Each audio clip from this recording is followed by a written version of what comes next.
Olá, bom dia a todos. Bom dia, Rio Grande do Sul, 11 horas e 34 minutos. Hoje é quinta-feira, dia 21 de maio. Veja agora os destaques de hoje. Idoso vítima de constrangimento dentro de hospital fala para o SBT Rio Grande sobre investigação da polícia. Ele foi revistado e acusado injustamente de furto de um celular. No meu canto ali, quietinho, cuidando da minha mulher, vem me xingando de nego daquilo, nego disso, me dito um racismo. O que a minha mulher viu, ela morreu e levou para ela. Morte de bebê em Porto Alegre. 2 suspeitos de tiroteio que matou uma criança na Vila Maria da Conceição estão foragidos. Vida de luxo bancada com dinheiro roubado. Diretoria desviou R$1 milhão de empresa de logística na região metropolitana. Você vai saber o que ela fazia para conseguir tanto dinheiro. E os efeitos do isolamento social. Muita gente tem se destacado na cozinha. Outros nem tanto, mas pelo menos tentam. Já uma reportagem divertida de Luciane Coleman. O SBT Rio Grande é sua companhia na hora do almoço e que vai até 1 da tarde e já está no ar.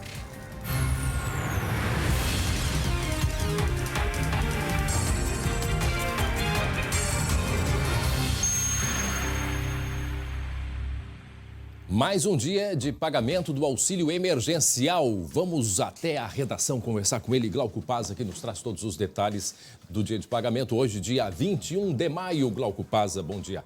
Bom dia, André. Bom dia a todos. E é sempre bom anotar, é muita informação. A gente sabe que são vários calendários, tá? Preste atenção nos 3 grupos, ó. 3 grupos que têm direito hoje. Beneficiários do Cadastro Único ou que fizeram inscrição pelo site e pelo aplicativo vão receber a segunda parcela desde que tenham recebido a primeira parcela até o dia 30 de abril. Esses ainda não podem fazer o saque do dinheiro, tá? Só podem movimentar através de contas, pagando boletos, pagando contas. Esse enfim. É qual grupo, Glauco? Grupo dos beneficiários do Cadastro Único inscritos no site e aplicativo, tá? Tá. E que já receberam a primeira parcela. Essa é a segunda parcela para eles de R$600. Certo. Tá? Para quem é beneficiário do Bolsa Família, também tem acesso a esses recursos, mas hoje é pagamento para quem tem número de identificação social com final 4. Você sabe que nesse calendário as coisas se sucedem. Amanhã é final 5, depois amanhã é final 6, depois da manhã não, que é sábado. Mas enfim, segunda-feira. Então, hoje aí começa dia 25 de maio na Isso. segunda. Hoje é para NIS, número de identificação social, final 4, tá?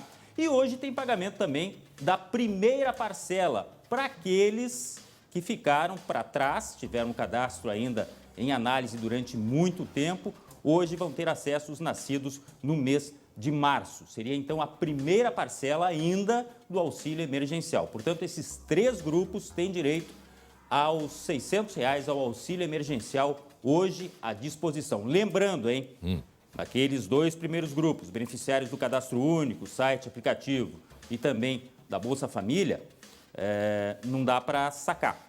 Tem que movimentar o dinheiro, pagar contas ou fazer pagamentos através do cartão de débito virtual, porque é a poupança digital da Caixa que está pagando nesse momento, mas não pode sacar. Isso só a partir do dia 30 de maio, André.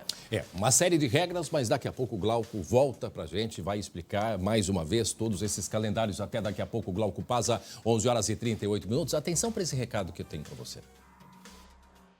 Diante do momento atual, é necessário que todos façam a sua parte para manter-se protegidos e seguros. Segundo especialistas, os vírus se alojam primeiro na garganta, por isso é importante ter cuidado especial com a garganta e procurar mantê-la sempre saudável. Para isso, você pode contar com as pastilhas Valda. Pastilhas Valda possuem ações antisséptica e bactericida que ajudam a proteger a sua garganta.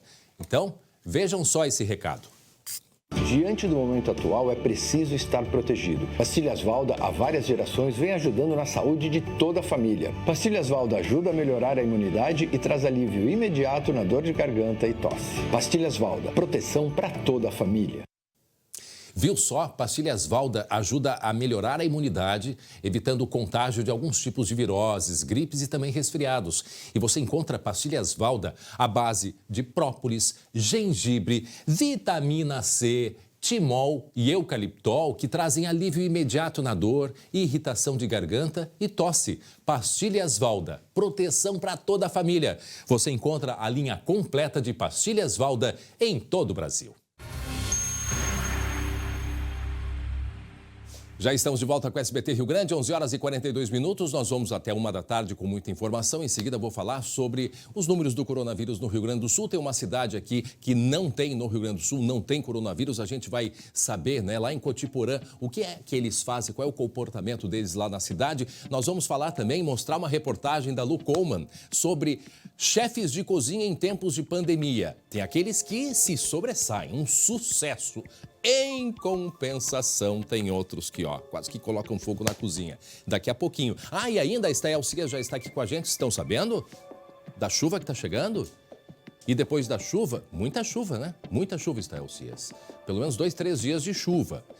E aí, o que é que vem depois da chuva? Dou um prêmio, dou um chocolate. Acertou. O frio. Bastante frio também. Em seguida, a gente vai dar todos os detalhes sobre a previsão do tempo. Mas antes, vem aqui comigo. Vem cá. Eu quero falar agora de uma coisa boa para todo mundo que está em casa. O TeleSUS. O Ministério da Saúde quer saber como você está. Por isso lançou o TeleSUS para você poder se consultar sem sair de casa. Ele ajuda no diagnóstico do coronavírus e também orienta na sua prevenção. Você pode acessar o TeleSUS baixando o aplicativo Coronavírus SUS. Tem também o chat online que você acessa aqui, saude.gov.br coronavírus. Se preferir o WhatsApp, adicione o número, código 61 9938 0031 ou ligue de graça para o Disque Saúde número 136. E o Disque Saúde também pode entrar em contato com você. Então, atenção, porque somente o número do Disque Saúde, que é o 136 que está aqui, e suas variações, que é o 0136 ou 00136, esses que vão aparecer na sua tela. Vale ressaltar que o Ministério da Saúde não pede dados pessoais, nem doações ou transferências em dinheiro. TeleSUS, consulta sem sair de casa. Vamos para a redação. Cadê o Glauco Paza? A Brigada Militar prendeu 3 assaltantes que atacaram uma joalheria em Fortaleza dos Valos, região norte aqui do estado. E na fuga, o que é que aconteceu com o carro dos criminosos? E também com a viatura da Brigada Militar, Glauco Paza? Já te conto. Só para antecipar o seguinte, os 3 já estão presos, passaram pelo hospital, tá? Até porque houve esse acidente, mas já estão presos. Aconteceu o seguinte, tudo não passou de uma tentativa de se dar bem, só que eles se deram mal. 2 homens e uma mulher que assaltaram uma joalheria em Fortaleza dos Valos. Estava procurando no mapa, Fortaleza dos Valos tem menos de 5 mil habitantes, mas você já vai saber aqui, por que a dona da joalheria está em pânico.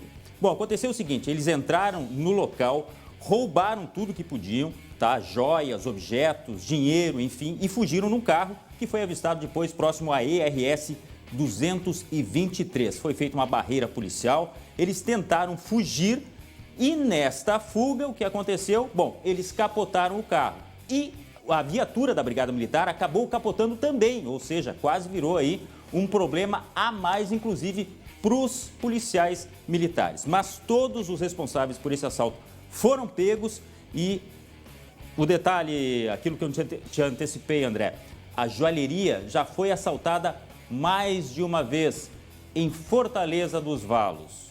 É mole ou não? O policiamento reduzido, né, em todo o estado e principalmente nessas cidades menores é a preocupação muito grande. Obrigado, Glauco Paza. Atenção, chamado do Lucas Abate, porque agora vamos falar de um assunto exclusivo aqui do SBT. Nós vamos falar com o Lucas, porque ele teve acesso, ele conversou com o seu Everaldo. Lembra do seu Everaldo? Ele foi acusado injustamente de ter furtado um telefone celular de uma técnica de enfermagem no Hospital Dom João Becker. E na fala que a gente mostrou na abertura agora do SBT Rio Grande, o que ele disse foi muito forte, Lucas. Ele disse que a mulher dele morreu com esta imagem, né, daquela acusação que estavam fazendo sobre ele. O Lucas conversou com ele e vai trazer detalhes pra gente. Lucas, bom dia. Bom dia, André. Bom dia a todos. Claro, qualquer caso de racismo já choque. Quando a gente vê uma situação dentro de um hospital, ainda com uma pessoa doente, é uma situação ainda mais chocante. E foi o que aconteceu com o seu Everaldo Fonseca, de 62 anos, que há um mês foi vítima de racismo, de injúria racial, dentro do Hospital Dom João Becker, em Gravataí. A polícia ontem concluiu essa investigação, indiciou 3 pessoas por constrangimento ilegal e também uma técnica, entre eles, uma técnica de enfermagem, que foi indiciada, na verdade, por injúria racial. E o seu Everaldo conversou conosco hoje pela manhã, primeira vez que ele conversa depois da conclusão desse inquérito. E eu esperava, André, encontrar o seu Everaldo um pouco mais aliviado com a conclusão desse inquérito. Só que foi totalmente o contrário. Perguntei para ele qual era a sensação dele e o que ele me dizia, em termos mais ou menos, era que estava até, de certa forma, mais aliviado com a conclusão desse inquérito, mas sabia que o racismo não vai acabar, não acaba assim de um dia para a noite, não acaba com a conclusão de uma investigação. Então era uma situação que ele não se sentia mais tranquilo por isso, porque sabia que a qualquer momento pode sofrer novamente com essa situação. Então um relato muito forte do seu Everaldo. O trauma fica, né?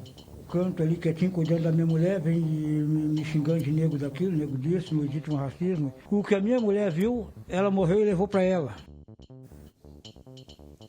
Isso foi muito forte. O que a minha mulher viu, morreu, e ele aponta para cima, né? E levou para ela. Para quem não lembra dessa história, a gente vai recuperar. Foi no mês de abril que aconteceu, o seu Everaldo acompanhando a esposa que estava internada no Hospital Dom João Becker, ali em Gravataí. E aí uma técnica de enfermagem, Lucas, perdeu o telefone. A partir disto, o que é que aconteceu? Vamos lá, 4 horas da manhã, seu Everaldo chega no hospital com a esposa já em uma situação bastante delicada, ela que depois acabou falecendo, mas em determinado momento, ele acompanhando a esposa dentro do hospital, o celular dessa técnica de enfermagem desaparece. Isso por volta das 4 horas da manhã.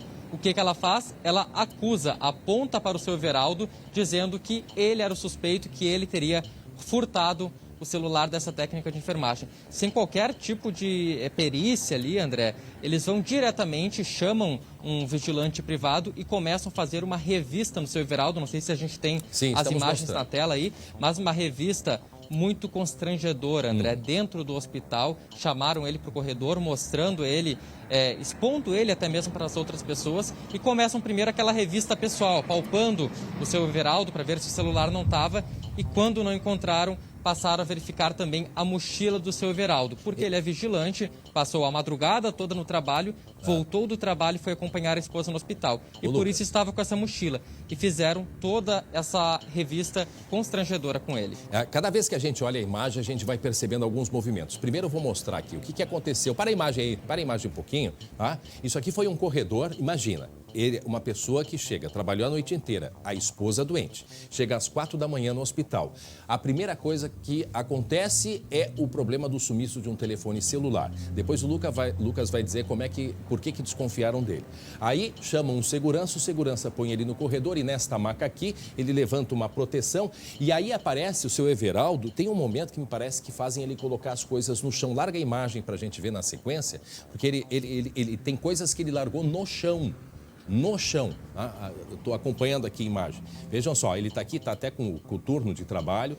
A gente vê que ele está constrangido, enquanto que estão mexendo nas coisas dele para ver se encontram um telefone celular. E agora vai aparecer em seguida, olha só, tirando uma a uma, mostrando roupa, né? Roupa por roupa, tirando da mochila. E aí agora vai aparecer na imagem seguinte, ele num momento que dá a sensação... Aí, ó, fizeram ele largar as coisas no chão. E aí fizeram ele dar um passo para frente. Bom, completamente errado esse procedimento, mas já se errou no momento da desconfiança, Lucas. Conta pra gente o que aconteceu, qual foi o teste que fizeram e que levaram a acreditar que foi o seu Everaldo que roubou o telefone celular. E até antes, para contextualizar, André, eu vou contar um bastidor de hoje da entrevista, porque enquanto eu conversava com o seu Everaldo, por coincidência, o telefone dele tocou. Não. Ele pegou, André, um telefone muito antigo, telefone super simples, que não tem nem acesso ao WhatsApp, aplicativo. Esse telefone aqui, ó, a gente tem bem parecido para entrar no ar, desse jeito aqui, André, que tinha aquele toque bem antigo, que nem vibra direito, como ele disse. E ele perguntava como que desconfiaram com um celular moderno, novo, de uma técnica de enfermagem, foi confundido com um toque como esse, como o meu. E realmente aquilo me chamou bastante atenção, porque foi esse o teste da desconfiança. Lucas, só um pouquinho, Lucas, só um pouquinho. 11h52 agora, para quem está chegando. O SBT Rio Grande vai até 1 da tarde com muita informação. Eu converso agora com o Lucas. O Lucas teve acesso a esse senhor, o seu Everaldo, que foi acusado de ter roubado um telefone celular de dentro do Hospital Dom João Becker, aqui em Gravataí. E aí, isso foi lá no mês de abril. E aí, desapareceu o telefone, né, Lucas? Desapareceu o telefone. Aí, qual foi a ideia que tiveram? Ligar para o número. Alguém ligou para o número do telefone dessa técnica de enfermagem. Casualmente, nesse instante, tocou o telefone do seu Everaldo. E aí disseram, tá aí, o telefone está com ele. Chamaram o segurança e aí a imagem mostra o momento que fazem, né, a revista no seu Everaldo. Quer dizer, essa foi a maneira que eles acreditaram que o seu Everaldo tinha pego o telefone celular. Imagina, o seu Everaldo preocupado com a mulher que estava doente às 4 da manhã, já tinha trabalhado, né? E aí desconfiaram que ele estava lá e tinha ido roubar um telefone celular, Lucas. E o que torna essa situação mais absurda, André, é que o celular do seu Everaldo, que supostamente tocou no mesmo horário ali que eles ligaram, é um celular muito antigo, com um toque muito diferente dos celulares atuais. Então isso que tornou a situação mais revoltante para ele e que foi um fator determinante para se comprovar essa situação de injúria racial por parte dessa técnica de enfermagem. Para saber o desfecho dessa história, André, 15 minutos depois, aquele período em que eles permaneceram revistando o seu Everaldo, eles só pararam por quê? Porque encontraram o celular em outro ponto do hospital. Então a revista ia continuar, estava ali, durou cerca de 15 minutos, revistaram o corpo, a mochila, até o lençol, o colchão onde estava a esposa em busca desse celular e só parou porque eles encontraram. Então, certamente, se não tivesse encontrado esse aparelho, ou até mesmo se outra pessoa tivesse furtado, o seu Everaldo ia passar mais tempo ainda nesse constrangimento. Olha só o trauma que ficou esse homem, porque a dor que ele sente, Lucas, é que a mulher, a esposa morreu e ela não soube do final da história naquele momento. E essa é a dor que ele tem. Coloca o trecho de novo pra gente ver. No meu canto ali, quietinho, cuidando da minha mulher, vem me xingando de nego daquilo, nego disso, no legítimo racismo. O que a minha mulher viu, ela morreu e levou para ela. Ela morreu e levou para ela. E segundo a acusação dele, Lucas, chamando de tudo com palavras racistas também. Não apenas o constrangimento apenas, mas teve mais um requinte. E aí, depois disso, quando se deram conta, né, do erro que tinham feito, ofereceram um lanchinho para ver se conseguiam resolver e terminar tudo numa boa. Pois é, o seu Everaldo, de 62 anos, trabalhando o tempo todo e ainda quiseram comprar ele, como ele me disse, com um cachorro quente, um suquinho de laranja. Depois de todo esse constrangimento, já estava numa situação delicada, acompanhando a esposa em uma situação muito grave, passou por toda essa situação e imagina só, André, ele enterrou a esposa no sábado, ainda no sábado, e no dia seguinte ainda teve que se passar por todo esse procedimento ainda de registrar a ocorrência, fazer exame de corpo de delito. Então, o seu Everaldo até, de certa forma, não teve direito ao luto pela perda da esposa, porque desde então, a partir do momento em que ela faleceu, ele teve que correr atrás dos direitos dele por conta dessa situação de injúria racial. Daqui a pouco a gente volta. Obrigado, Lucas Abate. Agora, prestem atenção neste caso. Olha, tem coisas que só acontecem no Brasil. Não tem explicação. Lembram daquele caso, né, da mãe, a mãe, se é que dá para chamar de mãe, que abandonou o corpo de um recém-nascido dentro de um container aqui em Canoas, na região metropolitana? Vocês acreditam que ela não ficou 24 horas atrás das grades? Glauco Paz. Mais triste ainda, André, foi no final de semana do Dia das Mães. Pois é, foi lá que tudo aconteceu, viu? No dia 11 pela manhã, ela foi encaminhada ao presídio, tá? Isso aconteceu no dia 11, mas na tarde, no mesmo dia, ela já estava em liberdade. Na mesma tarde, ela conseguiu na justiça um habeas corpus. A defesa alegou que ela é ré primária, tem residência fixa, trabalha e tem um filho menor, de 13 anos. Além de não saber da gravidez. Além de não saber da gravidez. Eu friso isso, tá? Até o nascimento do bebê. A mulher relatou que a criança nasceu morta na tarde do dia 5 e teve medo de chamar o serviço de ambulância, de emergência, enfim, por causa do novo coronavírus. O corpo da bebê foi encontrado por um reciclador na manhã do dia seguinte. E as polícias conseguiram, através de uma força conjunta, localizar a mãe graças às imagens, monitoramento e ajuda ali para identificar essa mãe, essa responsável por tudo isso. Daqui a pouco até ela vai ser perdoada por causa da depressão pós-parto que acontece, aquelas coisas todas. Agora, vejam só o que é a visão no Brasil da prisão. Tem decretos em alguns municípios prevendo a prisão de pessoas que não cumprirem com as regras, por exemplo, de uso de máscaras, né? Aí, nesse caso, vai preso. Agora, quem deveria estar preso está solto. Quer dizer, é uma coisa, assim, incompreensível, de fato, E a rapidez da gente justiça, entender. como foi rápido, né, André? Pois é, Muito rápido. De fato, e não está esclarecido ainda, e aí vai ficar por isso a situação, né? Vai ficar por isso, quer dizer, aí morreu, e mesmo que tenha nascido morta, mas quem é que fez tudo isso? Fez sozinha, né? Não chamou por medo, quer dizer, são coisas que, e aí parece que ficam por isso mesmo. Obrigado, Glauco Paza, pelas informações, 11 horas e 57 minutos. Luciane Coman, chamado da Lu Coman, pois a polícia está à procura de 2 criminosos envolvidos num tiroteio. Vocês vão lembrar desse tiroteio. Foi no tiroteio que morreu um menino, o Emanuel, de 1 ano. A Lu tem os detalhes, isso aconteceu aqui em Porto Alegre. Foi aquele tipo de coisa, né? Eles queriam se vingar, os criminosos não acharam a vítima, o destino, atiraram para qualquer lado e mataram o menino, Lu. Pois é, André, bom dia para você, bom dia para o pessoal de casa. Bom, a notícia, vamos dizer, boa é que a polícia ontem prendeu, né, mais um dos criminosos envolvido aí neste crime, nesta execução que aconteceu aqui na Vila Maria da Conceição, aqui na zona leste de Porto Alegre.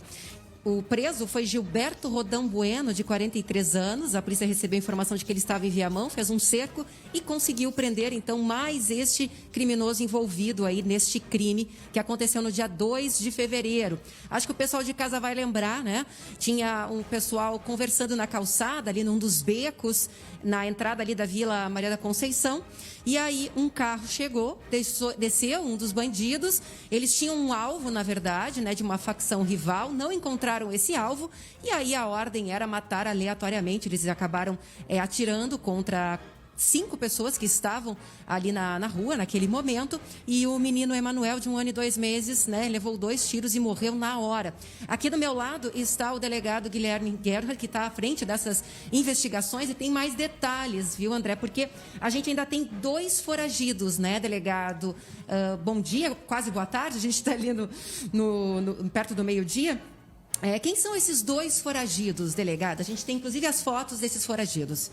Bom, um investigado trata-se de mais um executor, dentre aqueles 4 que estavam no veículo e aportaram ali na Paulina Zurenha no dia 2 de fevereiro, e um outro investigado apontado como membro da organização criminosa. Apesar de não ter efetuado o ataque naquele dia 2 de fevereiro, o inquérito apontou outros diversos fatos criminosos, ele acabou sendo indiciado e foi solicitada a prisão temporária dele, mas ele não foi localizado.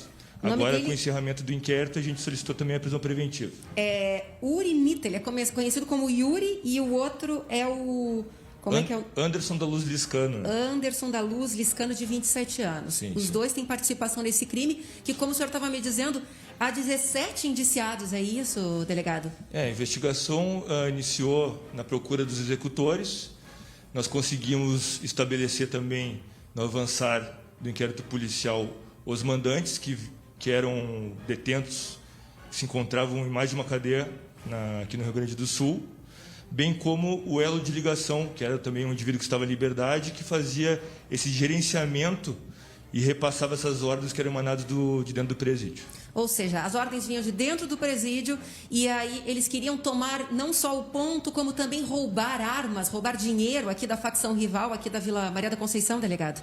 Inclusive nos áudios a gente consegue verificar que a intenção era sequestrar traficantes aqui da vila, que atuavam ali naquele ponto de tráfico, para que eles apontassem, então, esconderijo de armas e drogas e dinheiro. A intenção era essa, sequestrar e roubar, mas como não foram encontrados ali, a ordem era para causar algum dano. E a escolha foi aquela população que estava ali, aproveitando a tarde de sol no dia 2 de fevereiro. Causar o terror, né? Como a gente diz, né? Tocar o terror, aquele termo popular, né, delegado? A gente, inclusive, tem alguns áudios que foram divulgados, André, no fim de abril, que mostra exatamente o planejamento, né, desta facção rival, ou seja, da invasão, do roubo, do que eles queriam fazer aqui na Vila Maria da Conceição. Eu acho que a gente pode rodar um deles para o pessoal de casa entender mais ou menos como é que funcionava o esquema. Vamos entrar na baia, vamos sequestrar, vamos fazer dar o resto das baias, entendeu? Se fizer tudo bem feitinho, nós vamos fazer um bingo, vamos fazer um strike bonito, entendeu? Um strike bonito mesmo. Um strike bonito, quer dizer... E a gente tem também, André... Perdão, nosso delay sempre acaba nos complicando do nosso diálogo. Não, comentando os termos, as frases, assim, matam como se fosse fazer um strike, né? Atirar para frente, matar, derrubar qualquer um e não estão nem aí. Pois é. E André, eu estava conversando aqui com o delegado, ele estava dizendo que, claro, eles usam como justificativa, né, vingança em relação à morte do Colete, que liderava aqui a facção, ele morreu em 2018, né? Mas, enfim, é mais uma justificativa, né, delegado? É uma forma de... eu creio que é uma forma de não vingar, mas estimular esses criminosos que estão fora, estão em liberdade, a cumprir as ordens que são determinadas dentro do presídio. Apenas uma justificativa. Claro. Bom, a gente, inclusive, tem mais um diálogo da época, né, que a investigação teve acesso, André, que acho que a gente poderia rodar, que mostra bem direitinho essa, vamos dizer assim, essa ideia deles sempre de causar o terror aqui na Vila Maria da Conceição. Deus não tem nada a ver com isso. Mas, se é o capiroto que tá pedindo, me larga saciando essa sede aí. Quero matar o que tá me matando aqui.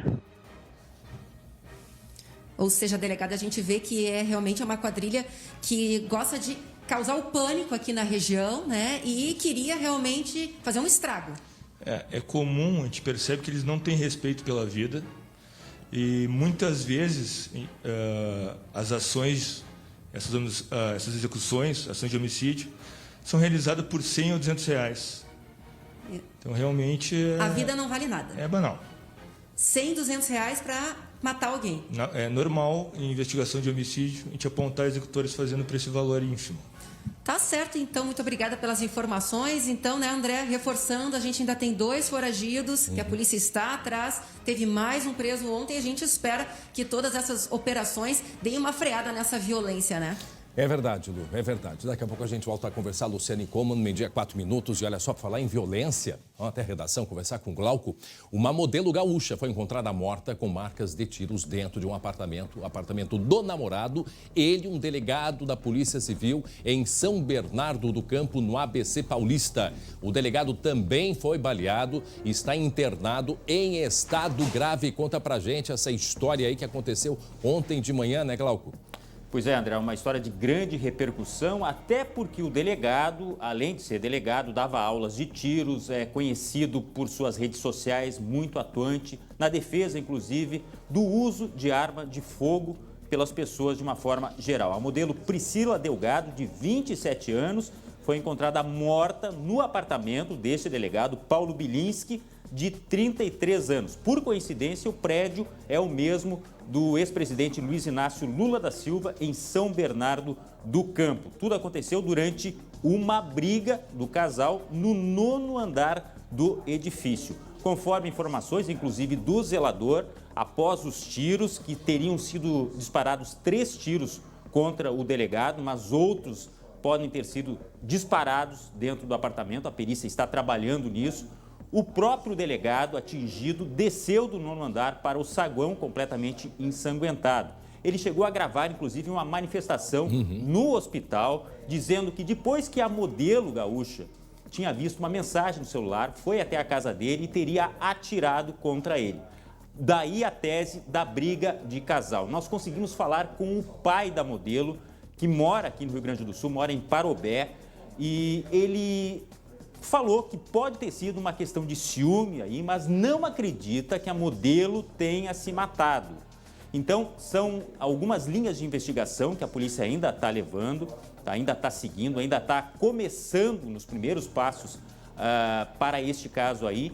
E, segundo o pai, um filho dele foi até São Paulo para trazer o corpo da Priscila, que deve ser enterrado em Parobé. A Priscila é de Campo Bom e foi morar em São Paulo com o delegado. Ela também praticava tiro, ela tinha 27 anos e o delegado 33. O delegado está em estado grave no hospital. Ele chegou a gravar um depoimento ainda na maca e, segundo o relato dele, é isso que vai ser investigado a partir de agora, né? Vai ser feita a perícia, não se descarta o feminicídio, mas, segundo o relato dele, ele teria pego o telefone celular, ela teria pego o telefone celular dele, viu uma mensagem e aí ele diz assim, antes dela vir para o meu apartamento, que parece que até estavam com um casamento marcado.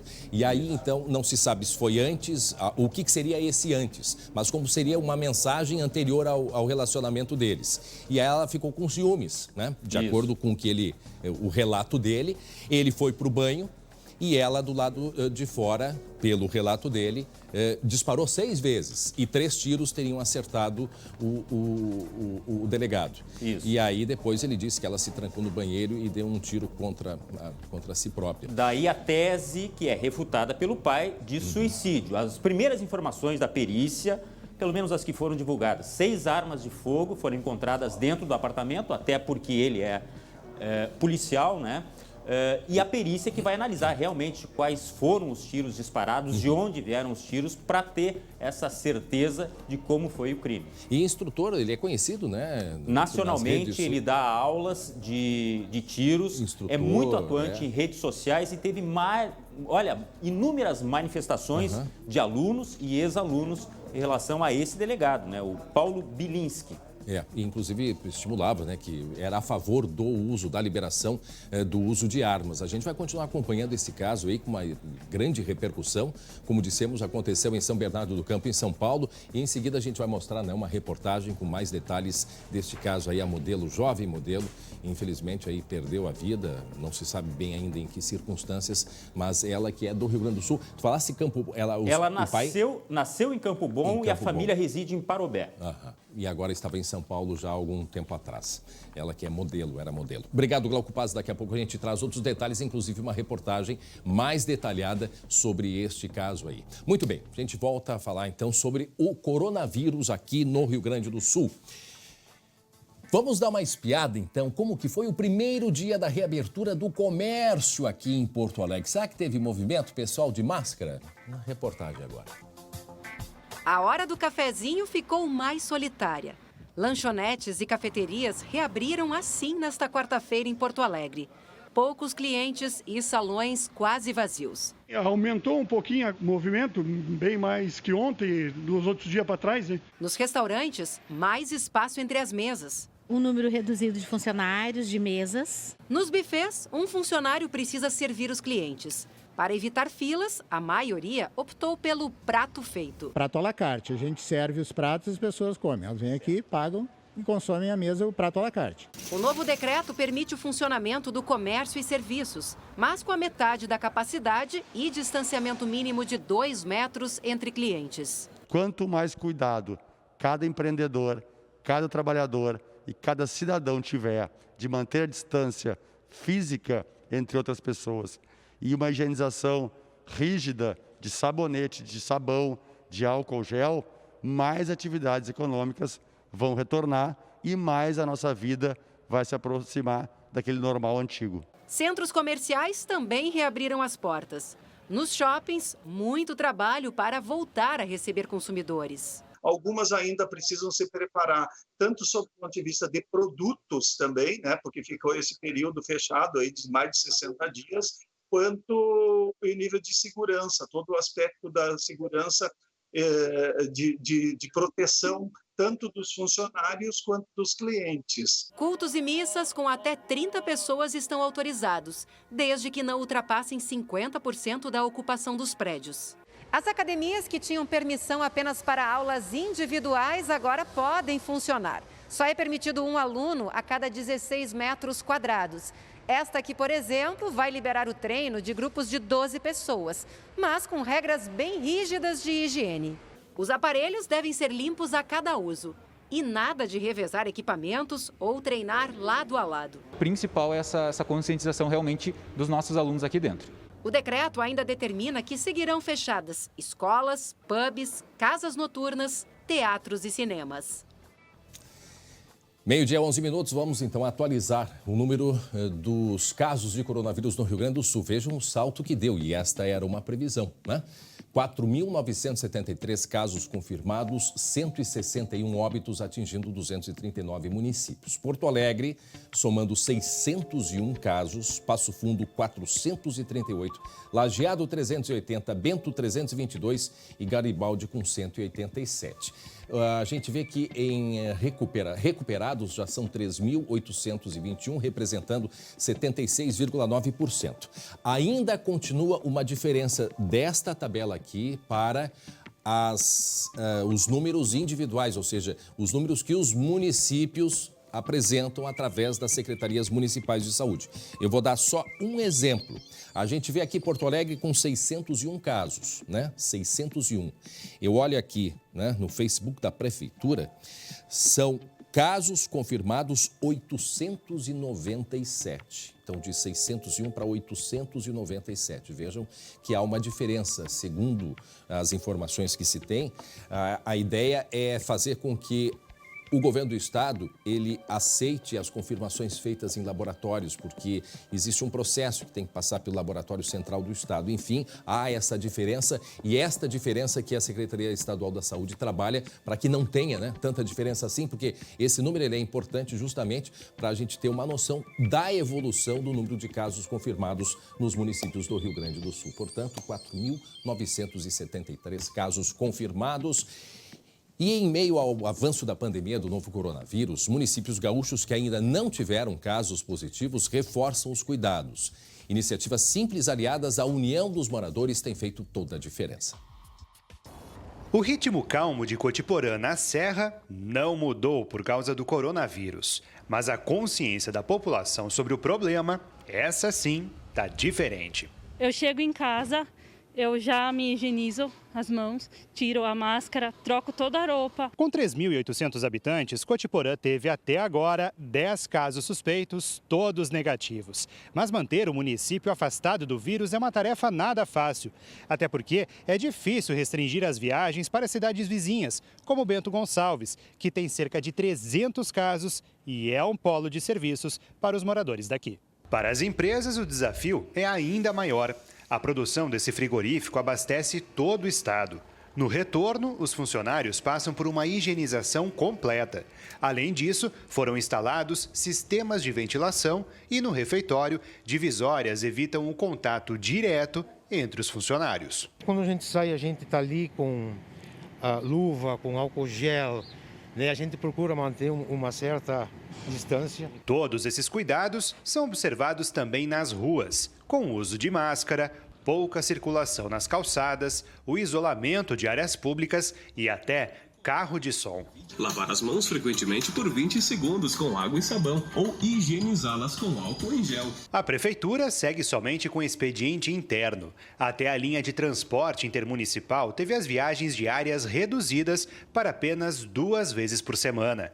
Aqui, a preocupação maior é com os idosos, que representam 1/4 da população. Essa faixa de risco ela já vem sendo trabalhada através dos diversos grupos, não só de idosos, mas de hipertensos, de insulino-dependentes, há bastante tempo pela Secretaria da Saúde. E as vantagens de uma cidade pequena, onde todos se conhecem, vai além.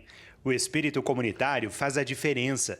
Agentes de saúde confeccionaram máscaras para distribuição gratuita e com dicas de uso, enquanto este grupo da assistência social está produzindo sabão em barra a partir do óleo de cozinha doado pelos moradores. Uma união que reflete em benefícios à saúde pública. Todos estão conscientes, já estão sabendo que precisa manter uma etiqueta respiratória, um distanciamento social, né, para que a gente tenha êxito nessa pandemia. Atenção, chuva e vento no Rio Grande do Sul, Glauco. A gente sofre, né, André? Tem seca, a gente precisa de chuva, a chuva vem com vento para nos importunar, né? Aconteceu em Santa Maria, derrubou estrutura que cercava um campo de futebol que fica na Vila Oliveira. Detalhe, tá? Este campo era cercado por essa estrutura aí, feita com eucalipto e com uma cerca, para justamente impedir que as pessoas se aproximassem por causa da pandemia. Aí veio o vento e derrubou tudo. Agora a direção do clube vai ter que providenciar uma estrutura de concreto, segundo eles, para que resolva duas situações. O pessoal não fique muito próximo do campo e também o vento não derrube. Tem que botar cerca para as pessoas, né, não limitarem. Não adianta só pedir, tem que botar cerca. Obrigado, Glauco. Agora 12:16.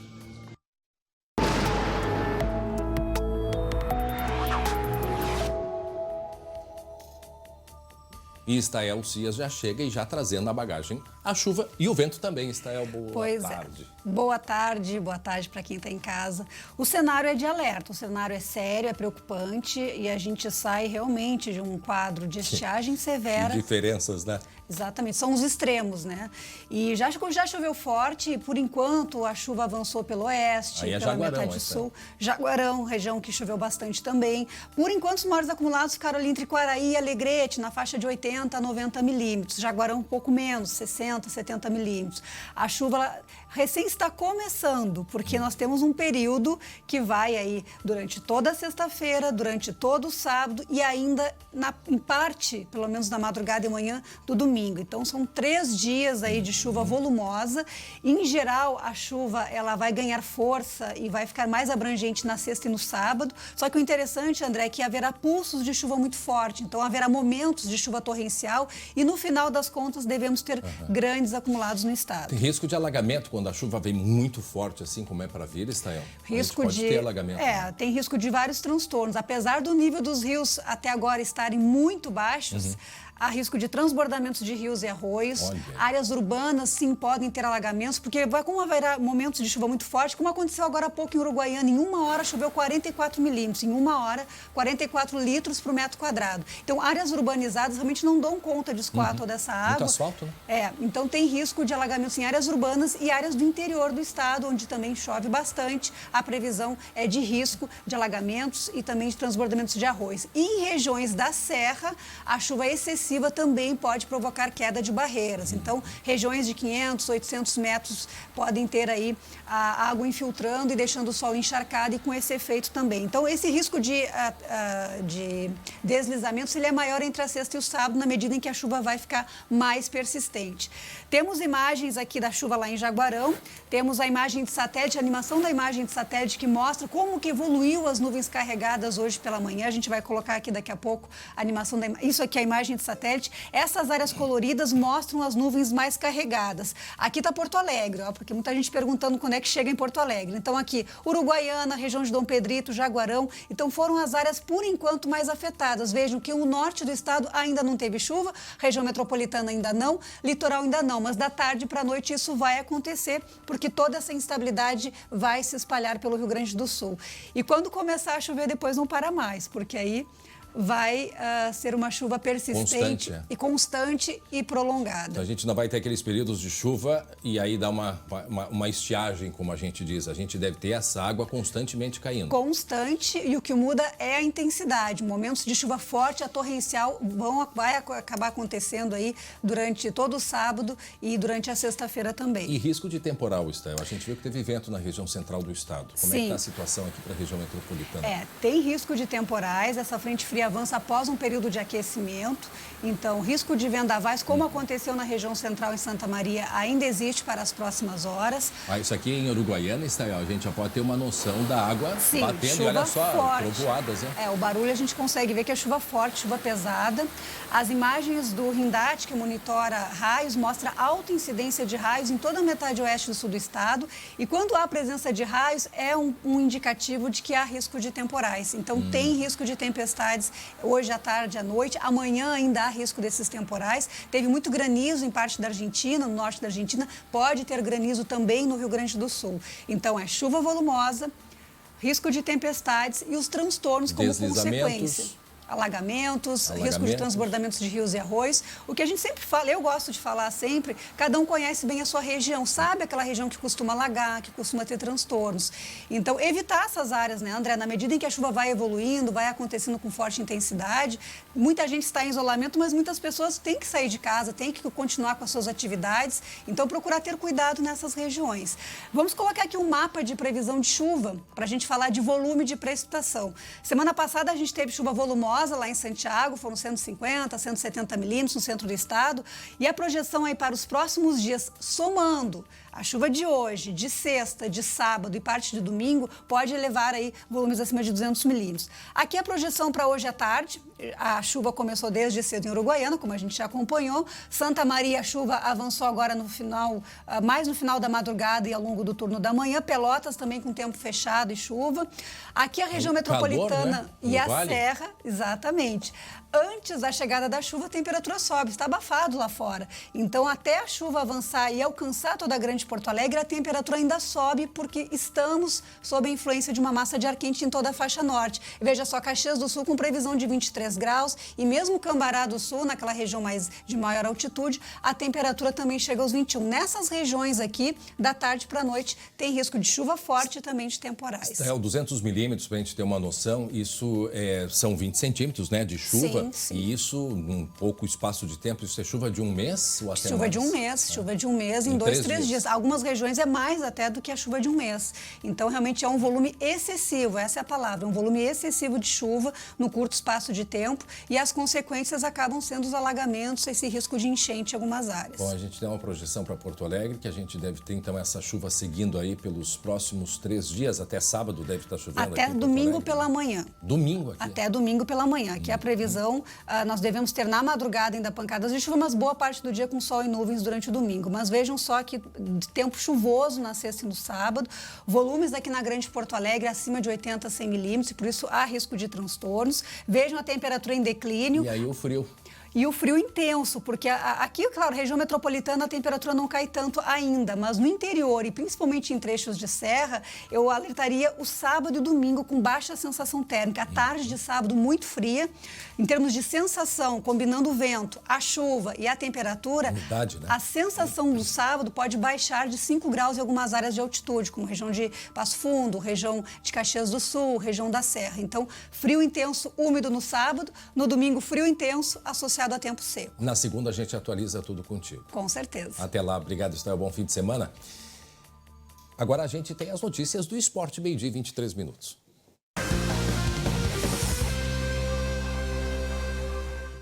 Para Biscoitos Zezé, carinho que vem de família, Glauco Paza. O que a gente tem hoje no esporte, hein? Qual é a polêmica do dia?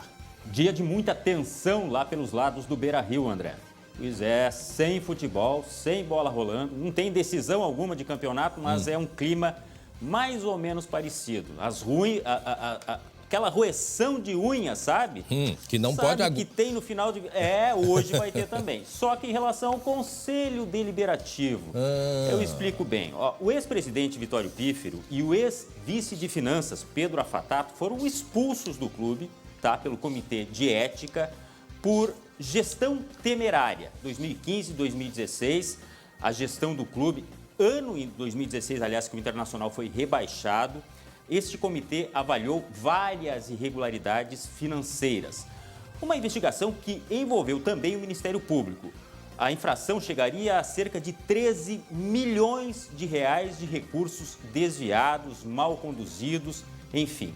Aconteceu que o Comitê de Ética pediu a expulsão dos dois do quadro social e eles entraram com recurso para serem reintegrados. Hoje, o Comitê Deliberativo, o Conselho, melhor dizendo, Deliberativo, se reúne virtualmente para avaliar este recurso e vai ter votação dos conselheiros. Tem gente a favor, tem gente contra. Essa votação vai até amanhã. Eles vão ter direito de se defender, tá, das acusações. E aí depois vem a votação online, já que não há condições de ter sessão pela pandemia. E amanhã deve sair o resultado, se o ex-presidente e o ex-vice de Finanças voltam ao quadro social ou não. Olha, eu sei que tem muita gente que já está com as unhas ali junto da carne, porque é realmente um assunto bem polêmico. Amanhã, quem sabe, a gente tem novidades a respeito deste assunto no Internacional. Enquanto isso, segue a investigação, né, Glauco? Exatamente, até porque o fio da meada, inclusive que o Ministério Público, como eu mencionei antes, está investigando, está puxando muita coisa, tá? Tem muita gente envolvida, tem até empresário de jogador de futebol envolvido, jogador que foi envolvido, a gente não sabe exatamente se com conhecimento da situação ou não. Isso está sendo também averiguado pelo Ministério Público. Só que são duas coisas separadas, né? Justiça, Ministério Público e a condução dentro do clube E é aí que se situa esta sessão do Conselho Deliberativo. E a camisa que só enrola, hein? Pois é, não estou com a camisa. Será que já saiu? Não, não saiu não. A gente pediu, tá lá no Facebook do SBT, tá? facebook.com/SBTRS oficial, a chamada, para que você participe do nosso desafio. Como comemorar um gol em tempos de pandemia? Você sabe que não pode se abraçar, não pode se beijar, né? Toda aquela questão, né? Pois tem muita gente já participando. Vamos dar uma olhada no que o pessoal tá mandando aí, ó. Por exemplo, a Débora Kisthelfer disse o seguinte: comemorar com a família, com os devidos cuidados, buzinar, gritar na janela para os vizinhos, é gol do Grêmio e ainda provocar os colorados pelas redes sociais. Provocação virtual, mas essa não deixa de ter nunca, né? Olha o Thiago Dal Ponte, o jogador que fizer o gol fica no meio do campo, na marca inicial, e os outros no círculo central, mantendo o distanciamento para dar exemplo. Saudades do futebol. Todos nós, viu? Todos nós. Já o Eduardo Pereira, ele diz o seguinte: em tempos de pandemia, a tecnologia nos aproximou. Sem público nos estádios, levar o público ao vivo para dentro de campo em lives pós-gol é a maneira perfeita de comemorar em grande estilo. Já pensou, hein? Parar o jogo, ó, só um pouquinho. Agora tem a live para falar do gol. Eu não sei se ia dar muito certo, mas vamos lá. A parada para selfie. É, a parada para selfie. Roberto Hernandes, com o novo manto para comemorar, basta apenas o olhar dos adversários, sentindo pavor de encará-lo, e a história que ela representa em dias como hoje é a melhor maneira de comemorar, sentindo e demonstrando o amor e o orgulho de ser gremista. E para fechar, André, a Esther Fishborn se enrola na bandeira do Grêmio, beija a garrafa de cerveja, já higienizada com álcool gel. Bom, politicamente correto. Estilo Kahneman e Jeromel. Põe a camisa do Grêmio no cachorro, pobre do Auau, grita para os vizinhos colorados ouvirem, canta o hino bem alto, vai até o carro na garagem, buzina até cansar, manda áudio no grupo do trabalho, faz live no Instagram, azar. É o Grêmio, é os guri. Meu Deus, isso aqui tudo é tem completo. que, esse tem aí que é anotar, porque é um manual. Esse tem que ter um protocolo. Mas são apenas dicas. Você que está em casa, mande pra gente como comemorar durante a pandemia, respeitando tudo aquilo que a gente tem. Afinal de contas, não dá para se aproximar, não dá para beijar, não dá para abraçar, né? Por enquanto, não. Mas dá para comemorar. Manda aí a sua opinião aí. É verdade. Valeu, obrigado, Glauco. Agora, 12h, 29 minutos, e você vai ver ainda hoje. Idoso vítima de constrangimento dentro de hospital fala sobre investigação da polícia. Ele foi revistado e acusado injustamente de furto de um celular. Me xingando de nego daquilo, nego disso, me dito um racismo. O que a minha mulher viu, ela morreu e levou para ela. Vida de luxo bancada com dinheiro roubado. Diretoria desviou R$1 milhão de uma empresa de logística na região metropolitana.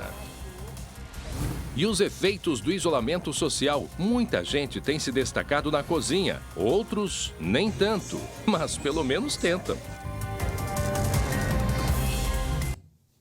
Muito bem, 12h30. Uma modelo gaúcha foi encontrada morta com marcas de tiros dentro do apartamento do namorado, que é um delegado de polícia civil em São Bernardo do Campo, no ABC Paulista.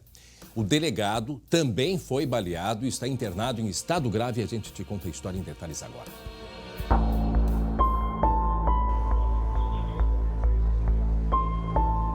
A movimentação policial em frente ao prédio foi intensa desde o início da manhã desta quarta-feira.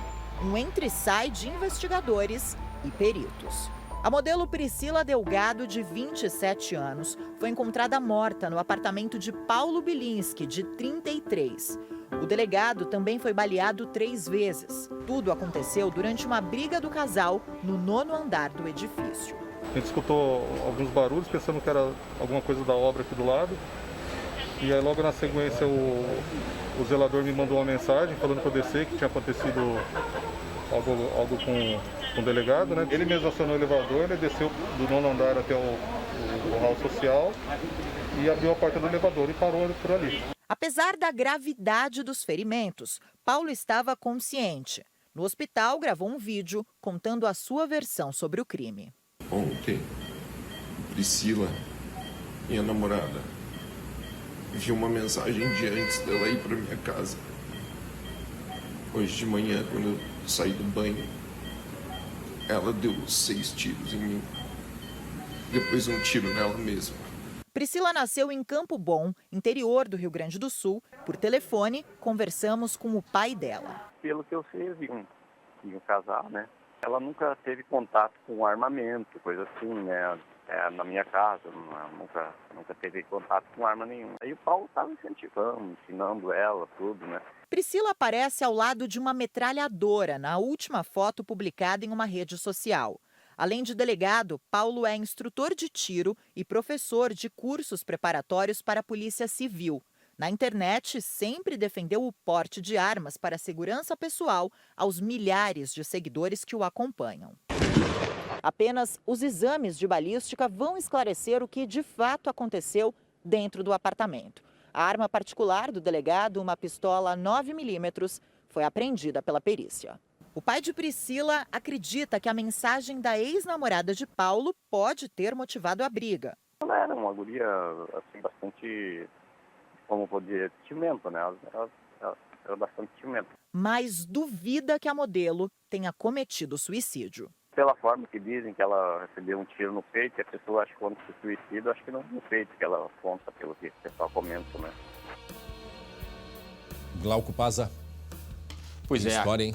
É muito triste, né? E a Corregedoria da Polícia Civil está investigando este caso. A perícia, como eu falei antes, está sendo feita.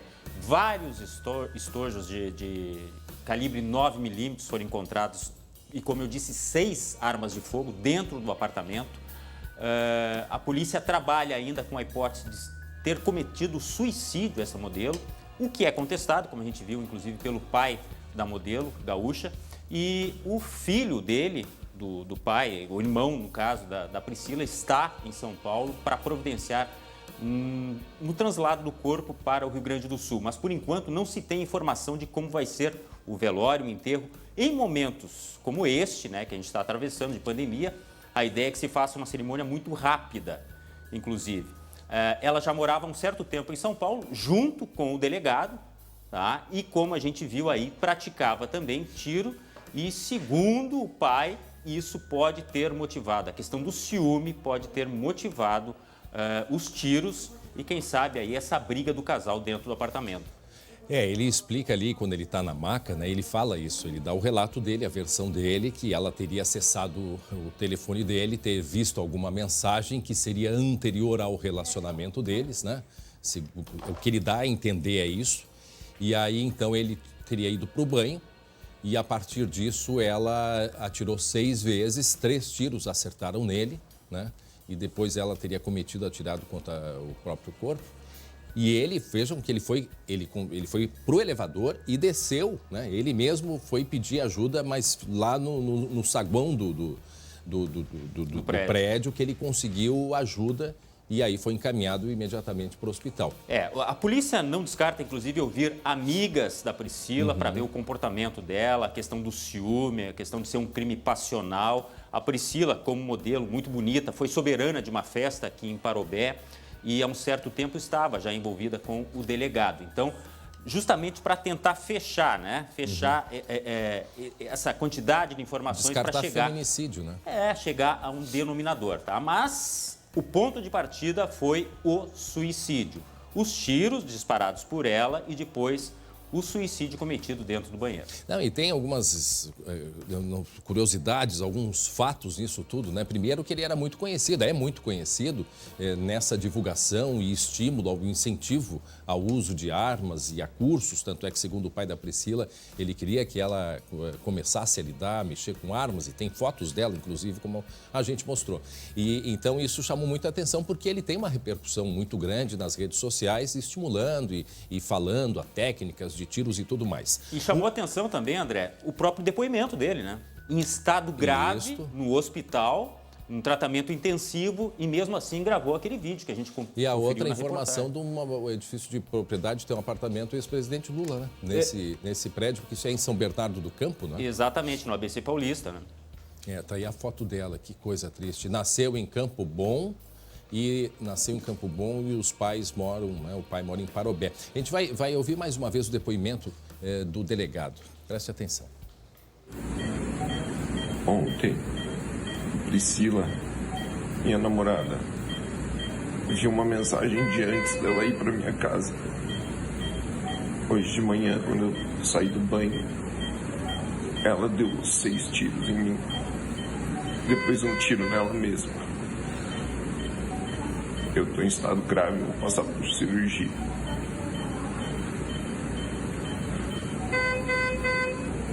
Padre Vinícius, sabe o que aconteceu? A Juliana também.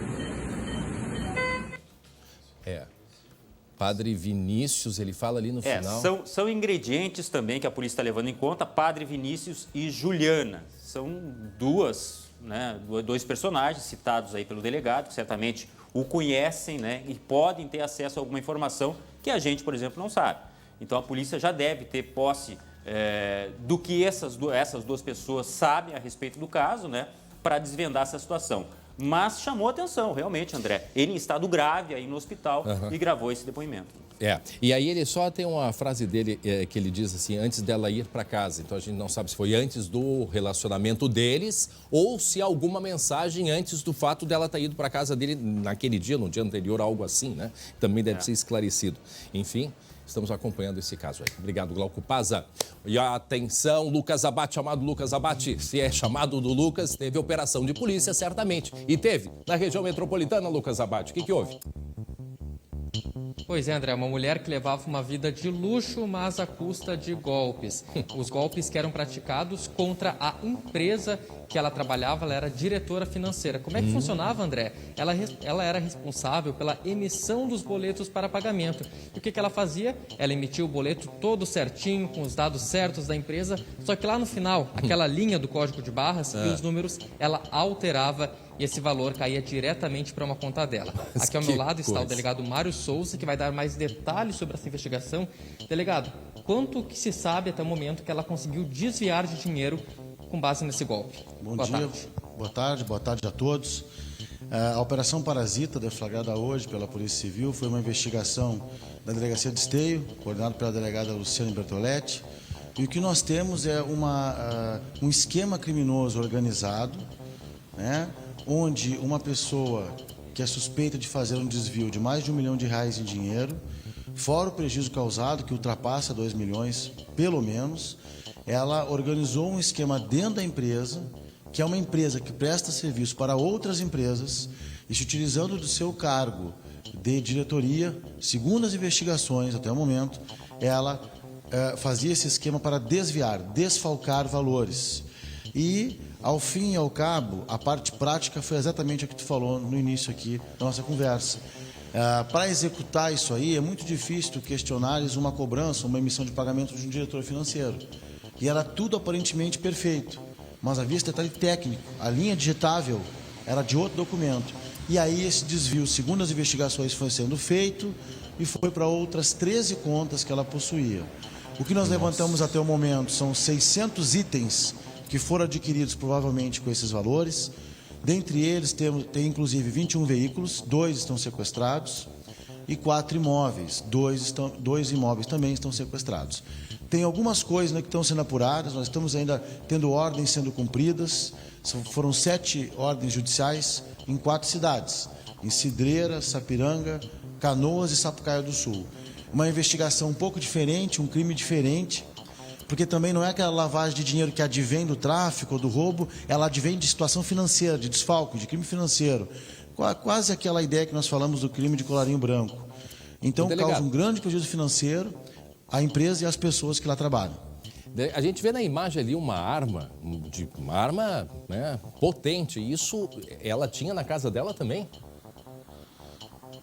Exatamente. Isso é uma das coisas que nós estamos apurando, que é essa questão do porquê dessa réplica de um fuzil, uma réplica perfeita, é uma réplica de um fuzil, possivelmente modelo 556 ou 762. É uma arma que, aos olhos de qualquer um, mesmo de quem conhece armamento, num primeiro momento ela é capaz de intimidar, porque tu não tens como saber se é verdadeiro ou não. Inclusive o detalhe do carregador, se você estiver mostrando o carregador ali, é perfeito essa imitação. Isso é uma coisa que sai um pouco da curva também de investigação de lavagem de dinheiro. O porquê que ela está com esse armamento naquela residência. Isso também está sendo apurado. Agora aí, ela tinha confiança. Pode continuar daí, André. Não, só a última colocação. Ela agia, a primeira dúvida, sozinha. O que passa na cabeça de uma pessoa, delegado? Porque assim, mais cedo ou mais tarde, ela sabe que iam descobrir. Quer dizer, o dinheiro começou a não entrar e a empresa, de alguma maneira, começou a cobrar desses clientes que não estavam pagando, né? Ela tinha, será algum objetivo fugir, sumir com esse dinheiro? Porque mais cedo ou mais tarde iam chegar até ela. André, todos que estão nos vendo, enfim, nos ouvindo também, o que acontece é o seguinte, né? Se tu lembrares, eu sei que vocês acompanham muito a parte policial, a parte criminal. As investigações de lavagem de dinheiro ainda não são muitas. É um número bom, já um número considerável no Estado, mas nós temos que fazer mais investigações de lavagem de dinheiro. O que acontece? As investigações de lavagem de dinheiro, elas vão atuar no patrimônio tanto do criminoso, traficante, o ladrão de banco, etc., mas também quem faz desfalque em empresas, por exemplo. Então, esses crimes, que são crimes mais distantes daqueles crimes comuns, do roubo, do tráfico, do assalto, enfim, são crimes que, às vezes, a pessoa pode achar que vai ficar impune. E ela comete esses delitos num espaço longo de tempo, na esperança de que não vai ser investigado, como há alguns períodos atrás, alguns anos atrás, não era da forma que hoje é. Nós estamos aumentando as operações de lavagem, né? Então ela joga com isso e joga com o seguinte: uma empresa grande, que tem um movimento grande, ela faz pequenos desfalques aos poucos, que já ultrapassou 1 milhão, ela tem a esperança de que não vá ser detectada, mas foi e será responsabilizado. Lucas. E tem também, André, a questão do furto, porque o crime de furto, que é o que ela foi responsabilizada, está sendo responsabilizada nesse momento, é um crime, delegado, que não prevê prisão, a pessoa fica pouco tempo preso. E a lavagem de dinheiro é uma forma de se punir de mais severo uma pessoa que desvia. Seria isso? Exatamente, Lucas. O crime de furto mediante fraude, que é uma das qualificações que a ela pode ser imputada, assim como falsificação ou falsidade, são crimes com penas menores. Então, a lavagem de dinheiro, que ela também provavelmente cometeu, é o que aumenta, né, a punição dela. Por esse motivo que ela provavelmente será denunciada e sentenciada. Claro, isso agora depende de todo o andar do processo e do próprio inquérito policial. Mas o certo que nós temos que dizer é que as pessoas têm que saber que esses crimes financeiros também são crimes. Lesam as empresas, que vai prejudicar os trabalhadores ao fim e ao cabo. E isso vai ser investigado pela Polícia Civil, está sendo investigado, mas é uma operação diferente. Vocês acompanharam e viram, procurar documento, cartão, dinheiro, cheque, é uma situação diferente, mas que tem que ser feita, e nós estamos fazendo para que quem comete esse tipo de crime também, o chamado para alguns, né, do colarinho branco, vai ser responsabilizado pela sua atitude criminosa. Muito bem, obrigado, delegado. Obrigado, Lucas Abate, pelas informações. A gente segue acompanhando, mas aí uma modalidade, né, um tipo de crime e que achou que não ia cair, que não ia ser pega, pois ela foi pega sim, essa mulher que praticava o crime nesta empresa lá em Esteio. Redação Glauco Paza. A gente vai falar agora sobre aqueles atestados falsos para liberar presos, né, beneficiados aí pela pandemia. Teve operação hoje, Glauco? Isso mesmo, André. Uma operação que cumpriu 13 mandados de busca e apreensão nas seguintes cidades, são várias cidades: Porto Alegre, Campo Bom, Gravataí, Charqueadas e Alvorada. Segundo a investigação do Ministério Público, advogados estariam se utilizando de atestados médicos falsos para pedir a liberação de presos em função da pandemia do novo coronavírus. Os indícios vêm sendo percebidos desde o início da pandemia. O estopim foi na comarca de Gravataí, André. Os próprios médicos comprovaram que as assinaturas nos receituários não batiam, eram falsas. A partir daí, os promotores identificaram os advogados que usaram esses atestados para fazer a denúncia, então, contra eles, né? Na operação de hoje, o Ministério quer identificar quem fez a fraude e como os atestados falsos foram obtidos. Todos devem ser denunciados. A OAB, que é a Ordem dos Advogados do Brasil, está esperando uma manifestação oficial do Ministério Público para se posicionar em relação a este caso aí. A gente sabe que tem muito advogado, pelo menos as informações que se tem, né? Não sei se a investigação vai conseguir chegar a todos, que estão se aproveitando no momento para fazer uma espécie de charlatanismo, né? Vai lá, consegue o atestado falso e tira o criminoso de dentro da cadeia. Enquanto isso, a gente está preso em casa. E pelo menos 20, né? Pelas informações que a gente tem, 20 presos não deveriam estar soltos e foram beneficiados com os atestados falsos. Obrigado, Glauco. Gente, atenção, porque agora a gente vai mostrar uma reportagem exclusiva aqui do SBT. A gente vai falar daquele caso do idoso vítima de racismo no Hospital Dom João Becker, em Gravataí.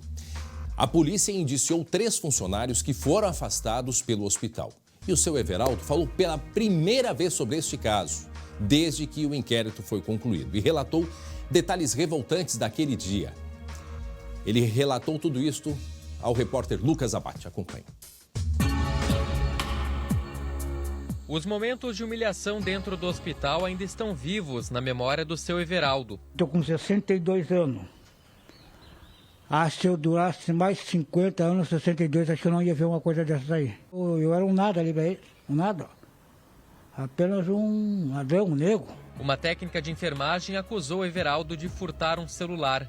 Em seguida, um vigilante privado revistou ilegalmente o idoso e a mochila que ele carregava. Chegando até, em determinado momento, esse vigilante a tocar, a apalpar o corpo desse senhor na parte inferior para ver se eventualmente estaria ali aquele celular. Naquela situação, eles deveriam ter acionado a polícia. O aparelho, na verdade, havia sido esquecido em outro local, dentro da instituição de saúde, e foi encontrado 15 minutos depois. Nessa acusação de furto, nessa imputação equivocada, ela acabou fazendo referências com conotação racial. No meu canto ali, quietinho, cuidando da minha mulher, vem me xingando de negro daquilo, negro disso, no legítimo racismo. O que a minha mulher viu, ela morreu e levou para ela. A polícia indiciou 2 técnicas de enfermagem e um segurança por constrangimento ilegal. A funcionária que acusou Everaldo responde também por injúria racial. Um sangue do negro pode salvar meu branco, é o mesmo sangue. Aos 62 anos, Everaldo reforça a mensagem: não vai mais tolerar preconceito. De cima para baixo, eu sou lá embaixo. Apenas procurei falar a verdade. Espero que seja feita a justiça para que eles nunca mais aprender a fazer aquilo com um ser humano nenhum e respeitar os outros. Muito bem, Lucas Abate, que depoimento, né? E a dor que ele carrega. E de fato a gente não se dá conta, né, Lucas? A gente não está, né, sentindo o que ele sente, óbvio. Mas aí quando ele disse que a dor que ele tem, que a mulher, né, morreu com aquela imagem, né, com aquela desconfiança, sem que a coisa tivesse sido resolvida e que levou com ela, nossa, aquilo ali é para cortar o coração.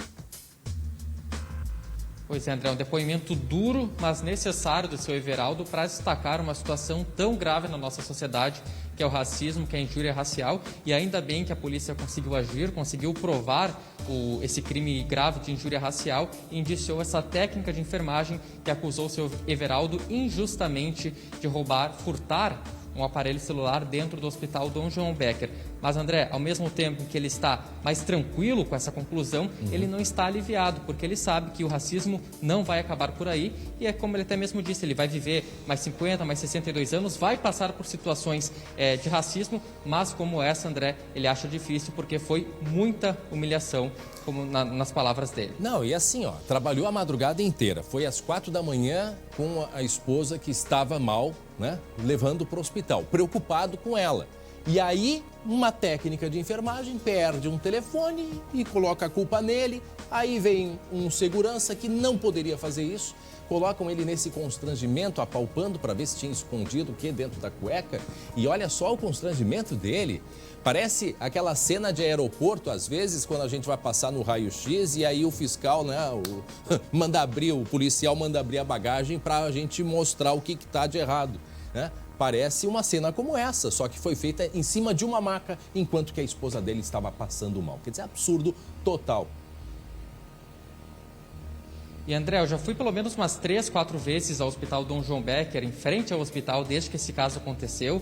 E em todas as vezes tinha uma viatura da Brigada Militar ou da Guarda Municipal de Gravataí em frente ao hospital. E até o procedimento que foi recomendado pelo delegado Márcio Zaquello, que investigou o caso, dizendo se tivesse uma desconfiança, que se chamasse a polícia e a polícia faria esse procedimento da forma correta. E a brigada estava ali do lado de fora, era só chamar os policiais que toda essa situação teria sido evitada. Mas não, fizeram essa situação de injúria racial e acabaram humilhando o seu Everaldo, que depois, ainda para piorar a situação, acabou perdendo a esposa.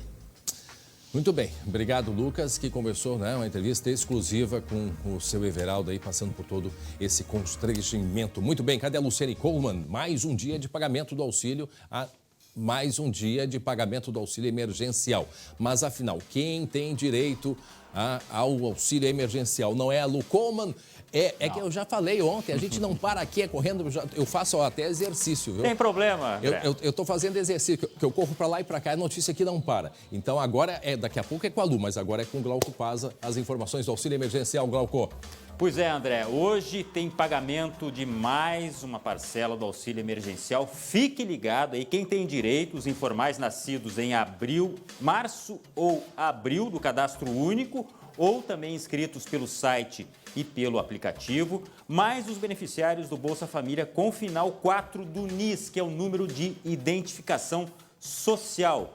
Não esqueça, tá aí na tela, ó, a segunda parcela para quem recebe pela poupança social digital, só que esses aí não podem mexer agora para fazer transferência, nem para sacar em dinheiro, eles só podem pagar boletos, pagar contas, ou se não utilizar o cartão de débito virtual. E tem ainda o pagamento hoje também para aqueles que foram aprovados tardiamente, tá? Os nascidos em março, tá? Que vão receber também a primeira parcela. Lá antes a gente estava falando da segunda parcela, agora é os da primeira parcela que foram beneficiados, aprovados recentemente e nascidos em março. Logicamente que o calendário segue amanhã para quem nasceu em abril e assim sucessivamente. As pessoas têm que ficar acompanhando ali, tem que dar uma olhada ou pelo aplicativo, ou busca informações pelo telefone, pelo site da Caixa. E assistir a gente.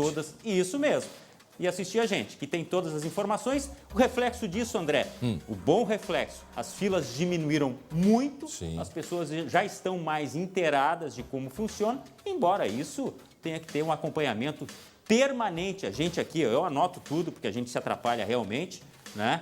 Aí tem o pagamento da segunda parcela para beneficiários do Bolsa Família com final 4 do NIS. Fazer uma correção, esse pessoal aí pode sacar em dinheiro também, tá? Quem não pode sacar é lá os do Cadastro Único e também inscritos pelo site e pelo aplicativo. Aqueles só pagar contas ou, se não, fazer pagamentos com cartão de débito virtual, André. Aí vão poder retirar a partir do dia 30, que aí a gente vai ter um outro calendário, né? Direitinho, organizando para o pessoal mesmo poder sacar, né?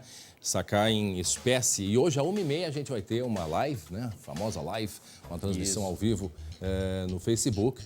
A gente vai estar por aqui, Glauco André. Paza, Eu sei que você Marcelo acompanha. Chemali também. Se quiser fazer pergunta, André. E o Lucas Abate. No nosso Facebook, lá o pessoal entra, faz pergunta e esclarece ali, que tem todos os detalhes. E aí, então, a partir da 1h30, Glauco Paza, Lucas Abate e Marcelo Chemali, que time, vão estar auxiliando todos que tiverem com dificuldade. Um abraço, Glauco Paza. O Marcelo Chemali já está chegando ali para trabalhar. A Luciane Coleman. Onde é que está a Lu Coleman agora, hein, Lu? Tô aqui, André, tô aqui numa padaria no centro de Porto Alegre. Olha o cheirinho aqui, tá uma delícia nessa hora do almoço, André. Nossa Senhora. É só o que falta ainda na televisão, a gente conseguir sentir o aroma das coisas, né? É só o que falta, mas olha, aqui tem muitas delícias. Desde ontem, né, eles reabriram também aqui o espaço das mesas, onde o pessoal almoça. Mas padaria, confeitaria, aquele lugar, né, André, de delícias, de tortas, de salgados, torteletes, cheesecake. Mas eu tenho uma coisa pra te dizer, viu? Durante essa quarentena, muita gente foi pra cozinha e tá tentando fazer com as próprias mãos essas delícias e essas tentações. Aquele movimento faça você mesmo. E olha, a gente meio que foi atrás de muita gente que encontrou na cozinha uma terapia, André. É o que vocês vão conferir agora numa reportagem especial. Parece que todo mundo, ou quase todo mundo, resolveu cozinhar nessa quarentena. Durante a quarentena, acabei me aventurando um pouquinho mais na cozinha. Eu não sou muito boa nisso, não. E nem curto tanto. Mas como eu amo comer bolo, ficando mais tempo em casa, deu tempo pra aprender novas receitas. Já limpei a casa e agora estou, ó. Algumas receitas deram certo, outras nem tanto. O gosto era bom, né? Mas daí eu disse que era um brownie pra justificar. A estreia no fogão pode ser frustrante. É bolo que cresce demais, explode, não assa ou fica tão duro que mal dá pra cortar. Nas redes sociais já tem até um perfil que reúne os desastres gastronômicos desta quarentena. Você é principiante? Se liga então nessas dicas preciosas de quem tem propriedade no assunto. Muito! Você acha que porque se não cozinha, não põe muito. Deixa, não põe. Olá, chefes da quarentena que estão começando a cozinhar nesse período. Bom, tenho algumas dicas importantes para vocês. Sempre preparar o mise en place. O que é o mise en place? Mise en place é deixar tudo no lugar pronto para começar a receita. Então é se organizar com os ingredientes. Evite também aquele campo de guerra na cozinha. Sujou? Lava. Na hora, tá? A gente não vai empilhando as coisas, porque depois sempre fica mais difícil. Cozinha limpa e ingredientes prontos, é hora de descobrir uma nova habilidade. Uma atividade muito prazerosa, né? Faz o tempo passar. O resultado é sempre uma boa e saborosa surpresa. E o que dizer desta torta de sorvete com cobertura de ganache? O autor é o William. E acredite, ele nunca frequentou muito a cozinha. Com esse período de quarentena, a gente em casa, né, sem ter muito o que fazer, com a cabeça a mil, eu acabei aí vendo a cozinha como uma forma de desopilar. Como ele ama doce, as sobremesas viraram sua especialidade. Comecei a postar e os meus amigos começaram a se inspirar também. E quando o desafio é fazer pão, o nível de dificuldade aumenta e os erros também. Até eu me arrisquei, é o que você confere na reportagem de amanhã. Tá com cara de Pois pão é, André, caseiro. mas eu sei que você é especialista, hein? Nada, sou metido. Especialista em ser metido. O André faz. E é bom. Aposto que não foi de primeira, né, André? Precisa de um pouquinho de prática e de experiência, né? É o que eu sempre digo, acho que cada um vai criando a sua técnica, né? Não tem uma receita, assim, principalmente para cozinha, tá ali no papel, faz igual que dá certo. Não, cada um tem que ir se adaptando, errando para começar a acertar. Eu botei já muito pão fora, viu? Mas e essa ainda põe. Pois né? Hein, Lu? Essa é a parte boa, é testar e depois aprender. É muito melhor fazer comida do que limpar aquilo que a gente compra no supermercado. Isso é horrível. Sacola, aquele monte de coisa. É verdade. Não, Mas, ó, eu não vou contar se meu pão ficou bom ou não, viu? O pessoal vai descobrir amanhã, André. Não vai trazer? Não vou falar nada. Mistério, suspense. Olha, a massa tava bonita ali, viu? Na hora que ela levantou o pano ali, tava bacana. Receita da minha sogra, viu, André? Receita da minha sogra. E o Glauco vai pra cozinha também? Claro, faço tudo. Faz um churrasco muito bom, Glauco Pazzi. Claro. Né? Gente, então até amanhã. Valeu, obrigado, tchau. Bom, a gente fica por aqui. Amanhã, a partir das 11h40, o SBT Rio Grande, às 19h20, o Marcelo Chemali, no segunda edição. Que curioso para saber como é que ficou esse pão aí da Lucoma. Tchau.